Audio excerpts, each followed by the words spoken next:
ਰਾਈ ਲੰਘਦਾ ਹੈ ਸੰਗਤਾਂ ਨੂੰ ਤਾਰੀ ਜਾਵੰਦਾ, ਭੁੱਖ ਨੰਗ ਤੇ मुसीबतां निवारी जामदा।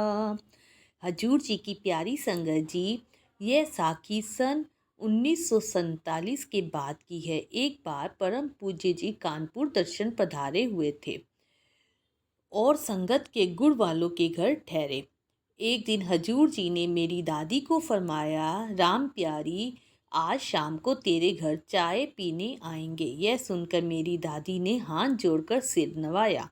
महाराज फरमाने लगे कि मुझे लेने मत आना, मैं अपने आप आ जाऊंगा। उस समय हम लोग किराए के घर में रहते थे। छोटा सा घर था। अंदर गए तो एक कमरा, फिर रसोई, रसोई के आगे एक गैलरी और पीछे सर्विस रोड। एक रेलगाड़ी के डिब्बे की तरह मकान था। वहाँ सारे मकान ऐसे ही थे। एक मकान से निकलो तो दूसरे मकान में घुस जाओ। उस समय मकान का किराया 3 या 4 रुपए होता था। अब शाम को हजूर सच्चे पातशाह वहाँ पधारे। जब हजूर पिताजी वहाँ पहुँचे तो हमारे मकान की जगह किसी दूसरे मकान में चले गए। वहाँ एक सरदार जी बैठे थे। हजूर पिताजी को देखते ही वह बोले कि मैंने आपको पहचाना नहीं। उनकी बात पर महाराज जी ने फरमाया कि राम प्यारी का घर यही है। वह बोले कि नहीं, उनका घर तो साथ वाला है। यह कहकर उन्होंने हजूर पिताजी को एक कुर्सी दी और कहा, आप पधारो। बैठने के बाद हजूर पिताजी ने पूछा कि आपका कुल क्या है। उन सरदार जी ने उत्तर दिया कि हम वेदी कुल के हैं। महाराज जी प्रसन्न हो गए और फरमाया कि आप भी वेदी और हम भी वेदी। वेदियों के तो सेवकों में भी बड़ी ताकत होती है।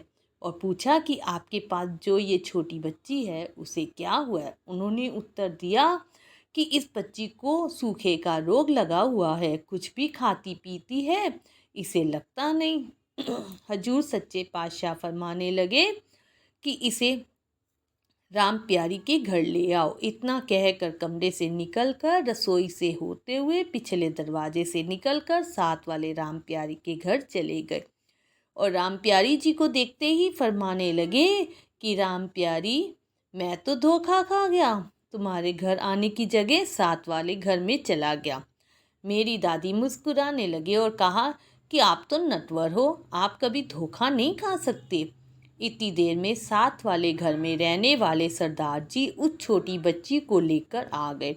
उन्हें देखकर राम प्यारी जी ने कहा कि महाराज, ये सरदार जी साथ वाले घर में रहते हैं, ये बहुत अच्छा कीर्तन करते हैं। इनकी बच्ची को सूखे का रोग लगा हुआ है, आप इस बच्ची पर अपनी कृपा करो, बेटी धन है।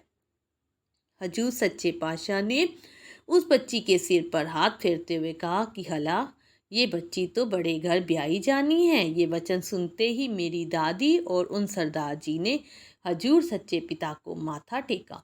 वे समझ गए कि हजूर पिताजी ने कृपा कर दी है। संगत जी, हजूर जी की कृपा से धीरे धीरे वह बच्ची बिल्कुल ठीक हो गई और आगे चलकर उसकी दिल्ली में एक बहुत बड़े घर में शादी हुई।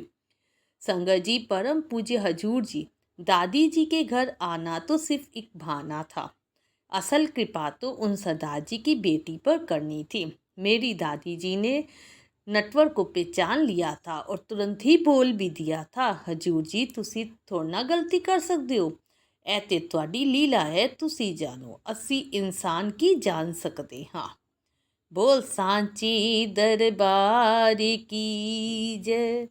संगत जी, साखी सुनाने में कोई गलती हो गई हो तो माफ़ कीजिएगा।